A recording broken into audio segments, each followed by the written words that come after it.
Hello friends, welcome to my YouTube channel. इस video में हम थ्योरम 7.8 करेंगे। The sum of any two sides of a triangle is greater than the third side. किसी भी triangle के अंदर कोई भी दो साइड का जो सम होता है वो तीसरी से हमेशा बड़ा होता है। ये थ्योरम है। अब ये करनी है आपको प्रूफ। तो इसके अंदर आपको एक ट्राइंगल ले लेना है ए बी सी। तो गिवन में लिखेंगे a triangle A B C. अब इसमें प्रूफ करना है कि ट्राइंगल की कोई भी दो साइड का सम तीसरी से बड़ा होता है। तो जैसे कि ए बी और ए सी को मैं ले लूं, इनका सम कर दूं तो तीसरी साइड हो गई है बी सी। तो ए बी प्लस ए सी, इनका सम बी सी से बड़ा होगा। ये चीज आपको इसके अंदर प्रूफ करनी है। या ये भी हो सकता है, अगर मैं ए बी को और बी सी को ले लूं, इन दो साइड को ले लूं, इनका सम करूं तो वो ए सी से बड़ा होगा। या फिर बी सी और ए सी ले लूं, अगर बी सी और ए सी का सम कर दूं तो इन दोनों का सम तीसरी साइड यानी कि ए बी से बड़ा होगा। ये चीज आपको इसके अंदर प्रूफ करके दिखानी है। तो इसमें आप एक ही पार्ट को प्रूफ कर देना, बाकी के जो दो पार्ट है वो सिमिलरली करके हम लिख सकते हैं। तो प्रूफ करने के लिए इसमें एक छोटी सी कंस्ट्रक्शन करनी होगी। वो कंस्ट्रक्शन देखिए क्या होगी। ये जो आप यहाँ पे बी ए साइड देख रहे हो, इसको आपको एक्सटेंड करना है, इसको प्रोड्यूस करना है किसी पॉइंट डी तक। लेट सपोज ये पॉइंट डी ले लिया मैंने, और इस तरह से करना है कि ए से लेकर और ये जो डी तक की जो लेंथ है ना, ये बराबर ए सी के होनी चाहिए। ये दोनों साइड का लेंथ बराबर होना चाहिए। इसके बाद सी और डी को ज्वाइन कर देंगे। तो पहले इस कंस्ट्रक्शन को ही राइट डाउन कर लेते हैं। तो कंस्ट्रक्शन में हमें लिखना होगा produce B A, produce B A to point D such that, और इस तरह से होना चाहिए सच दैट कि ए डी की लेंथ बराबर ए सी के हो। A D is equal to A C. ये कंस्ट्रक्शन हो गई है। अब आपको देखना है ये वाला ट्राइंगल जो आपने फॉर्म किया है, ये इधर वाला एडीसी। एडीसी ट्राइंगल के अंदर जब एडी की लेंथ एसी के बराबर हो गई है तो इनके जो अपोजिट एंगल्स हैं वो भी बराबर होंगे, क्योंकि इक्वल साइड के सामने के अपोजिट एंगल्स बराबर होते हैं। तो मैं पहले एंगल्स की नेमिंग कर लेता हूं। ये मैं 1 रख लेता हूं इसका नाम, और ये हो गया है एंगल 2। और इधर मुझे इसकी भी जरूरत पड़ेगी यहां पे, ये मैं इसका एंगल नंबर ये 3 हो गया। तो एडीसी के अंदर एसी और एडी बराबर हैं, इनके सामने के एंगल है 1 और 2, तो एंगल 1 और 2 बराबर होंगे। तो मुझे लेना है एडीसी ट्राइंगल। अब यहां से प्रूफ स्टार्ट है। इन ट्राइंगल एडीसी, इसके अंदर AD is equal to AC है। देन तो फिर angle 1 is equal to angle 2 हो जाएगा। Angle 1 is equal to angle 2। Reason हम जरूर लिखेंगे, angles opposite to equal sides are equal. Angles opposite to equal sides are equal. अब ये करने के बाद 1 और 3 पे आप ध्यान दीजिए।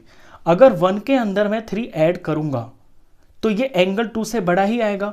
यहां एंगल 1 और एंगल 2 बराबर है। अगर मैं एंगल 1 के अंदर कोई भी वैल्यू ऐड कर देता हूं, यहां पे मैं 3 ऐड करूंगा, एंगल 3 अगर मैं ऐड करूंगा तो ये एंगल 2 से बड़ा ही आएगा। अब 1 प्लस 3 जो है यहां पे आप देख रहे हो 1 और 3, ये दोनों मिलके बन गया है एंगल सी। और ये जो 2 है, ये 2 एंगल पूरा का पूरा डी है। पूरे अगर ट्राइंगल को यहां पे देखें ए डी सी को, तो ये एंगल डी है, ये है एंगल डी। तो ये एंगल डी से बड़ा है। अब in triangle B C D के अंदर देखिए आप, बी सी डी के अंदर, in triangle B C D, BCD के अंदर ही तो ये जो एंगल सी है ये बड़ा आ रहा है एंगल डी से। Angle C is greater than angle D. अगर ऐसा है तो फिर इन एंगलों के सामने की जो साइड है उनके बीच में भी इसी तरह का रिलेशन होगा। बड़े एंगल के सामने की जो साइड होती है वो बड़ी होती है। यहाँ एंगल सी ग्रेटर है एंगल डी से, तो एंगल सी के जो सामने साइड आ रही है वो आ रही है B D. It means B D बराबर होगी, बड़ी होगी एंगल डी के सामने वाली साइड से। एंगल डी के सामने जो साइड है वो है बी सी। ये बी सी लिख दिया मैंने। बस यहां करने के बाद ये जो बी डी है ना, इसको आपको तोड़ के लिखना है।